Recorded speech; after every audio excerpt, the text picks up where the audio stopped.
Mister Gehlot, exactly ये कौन था? डेजी पिछले कई सालों से इस लग्जरी स्टोर में काम कर रही थी और उसने कभी गहलोत को इतना पोलाइटली बात करते हुए नहीं देखा था। उनकी पोलाइटनेस में एक डर साफ दिख रहा था। गहलोत ने डेजी की तरफ देखकर इमोशनलेस चेहरे के साथ कहा, डेजी, आज तुमने हम सबको मरवा ही दिया था। अगर तुम्हारे कारण वो शख्स नाराज हो जाता तो केवल तुम्हारा स्टोर ही नहीं, हमारे पूरे ब्रांड की बिजनेस चेन ही बर्बाद हो गई होती। और अगर उसने तुम्हें माफ न किया होता तो मुझे तुम्हारे साथ साथ इस शहर के नहीं, पूरे देश के सारे स्टोर बंद करने पड़ते और मुझे अपने यूरोपियन बॉसेस को जवाब देना भारी पड़ जाता। ट्रेनिंग के समय तुमसे कहा गया था कि किसी भी किताब को उसके कवर से जज नहीं करना। गहलोत की बात सुनकर डेजी हैरानी से गहलोत को देख रही थी, पर अभी भी उसे मामले की सीरियसनेस का अंदाजा नहीं हो पा रहा था। ऐसा कौन था वो? गहलोत ने उसकी मासूमियत पर उसकी तरफ हंसते हुए देखकर कहा, हमारे पास इतना राइट नहीं है कि हम उसकी आइडेंटिटी जानने की कोशिश भी करें। तुम बस इतना समझो कि जिस कार्ड को तुमने डस्टबिन में डाल दिया था वो कार्ड उसे स्विस बैंक ने इशू किया था। गहलोत की बात सुनते ही डेजी के शरीर में डर की सिरहन दौड़ गई। स्टोर के सभी लोगों ने साफ देखा कि डेजी के पैर कांप रहे थे। उसकी समझ में आ गया था कि गहलोत डरने का दिखावा नहीं कर रहा था, वो सच में डरा हुआ था। शॉपिंग करने के बाद ध्रुव माँ के साथ खाना खाने गया। वहां से टैक्सी कर उसने माँ को वापस भेज दिया। अभी ध्रुव यूनिवर्सिटी की तरफ जा रहा था। ध्रुव के मोबाइल में लगातार मैसेजेस आ रहे थे। मोबाइल बगैर देखे ध्रुव समझ गया कि ये मैसेज उसे कार्तिक भेज रहा होगा। ध्रुव ने मोबाइल खोला और कार्तिक ने मैसेज भेजा था, ध्रुव, आज तुम काम पर नहीं आ रहे हो क्या? अगर तुम आ रहे हो तो याद करके प्रोटेक्शन के लिए कुछ लेते आना। मैंने उससे वादा किया है कि अगर वो मुझे बेडरूम में सेटिस्फाई करेगी तो मैं उसे आज लाइव ब्रॉडकास्ट प्लेटफॉर्म का सबसे बड़ा परफॉर्मर बना दूंगा। अच्छा होगा कि तुम जल्दी से प्रोटेक्शन के लिए कुछ ले आओ। मैं उसे दोबारा प्रेग्नेंट नहीं करना चाहता, क्योंकि अगर वो दोबारा प्रेग्नेंट हो गई तो तुम्हें भी परेशानी उठानी पड़ेगी। ध्रुव ने अपने फोन में उस लाइव ब्रॉडकास्ट एप्लीकेशन को खोला जिसमें जैस्मिन अपना लाइव परफॉर्मेंस देने जा रही थी। ध्रुव को ये देखकर कोई हैरत नहीं हुई कि जैस्मिन दुनिया के सामने लाइव परफॉर्म कर रही थी। उस लाइव ब्रॉडकास्टिंग रूम में कार्तिक भी जैस्मिन के पीछे खड़ा था।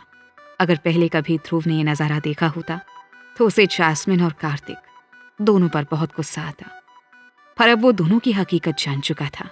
इसके अलावा अब ध्रुव भी पहले वाला ध्रुव नहीं रहा था। जैस्मिन के पीछे सैकड़ों लोग पागल थे, पर जैस्मिन कभी किसी को अपने लाइव ब्रॉडकास्टिंग रूम में आना अलाउ नहीं करती थी।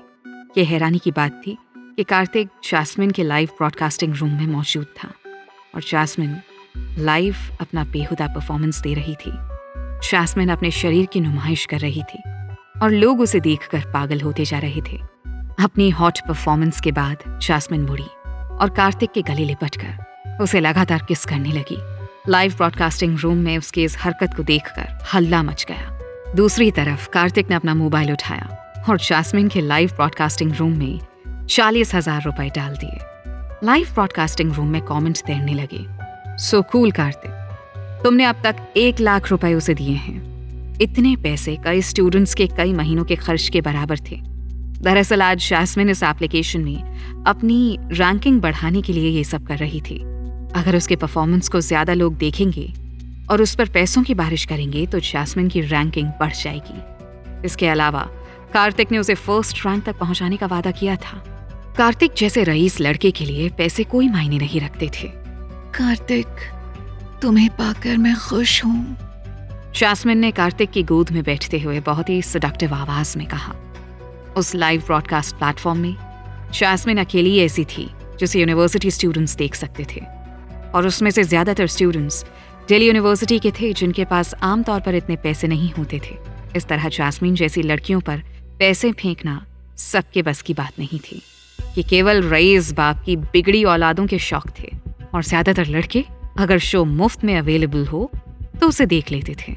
अगर सही कहीं तो किसी भी मॉडल के परफॉर्मेंस में अगर 80,000 से 1 लाख रुपए तक आ जाएं, तो वो टॉप 10 परफॉर्मर्स की लिस्ट में आसानी से आ जाती थी। पर कार्तिक ने जैस्मिन के लिए 2.5 लाख रुपए एक बार में ही डाल दिए। इससे ये तय था कि जैस्मिन इस हफ्ते की टॉप परफॉर्मर बन जाएगी। हालांकि जैस्मिन ने जब परफॉर्मर रैंकिंग लिस्ट को देखा तो हैरान थी कि उसका नाम टॉप 10 में भी नहीं था। जैस्मिन ने चेक करने के लिए जब सभी परफॉर्मर्स का चार्ट खोला तो देखा किसी ने जैस्मिन को छोड़कर बाकी परफॉर्मर्स पर 5 लाख रुपए डाल दिए थे। जैस्मिन हैरान थी। ये इम्पॉसिबल है। अभी कुछ सेकंड्स पहले जैस्मिन दूसरे नंबर पर थी और अचानक खिसक कर 11वें पायदान पर खिसक गई थी। जैस्मिन को लगा जैसे जरूर सिस्टम में कोई गड़बड़ हुई होगी, पर आज परफॉर्मर का रेट 5 लाख से शुरू हो रहा था। ऐसा आमतौर पर नहीं होता है। कार्तिक, अब हम लोग क्या करेंगे? बाकी सभी के रिवॉर्ड मुझसे ज्यादा हैं। जैस्मिन कार्तिक से पूछ ही रही थी।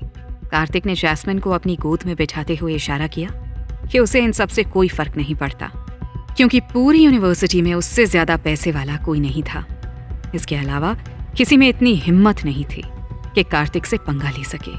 कार्तिक ने जैस्मिन को रिलैक्स करने के लिए कहा, डोंट वरी, मैं अभी तुम्हारी रैंकिंग बढ़ा देता हूँ। इतना कहकर कार्तिक ने जैस्मिन के अकाउंट में सीधे 8 लाख रुपए डाल दिए। इतने पैसों के आते ही जैस्मिन की रैंकिंग एक पल में टॉप 10 में आती दिखने लगी, पर अगले ही पल वापस टॉप 10 से बाहर हो गई, क्योंकि आज टॉप 10 लिस्ट में आने के लिए मिनिमम अमाउंट 15 लाख रुपए थे। हैरानी से कार्तिक ने लाइव ब्रॉडकास्ट रूम खोलकर देखा तो पता चला कि बाकी सभी के अकाउंट्स में एक शख्स पैसे डाल रहा था, जिसका यूजर नेम था एक लूजर और एक चुड़ैल।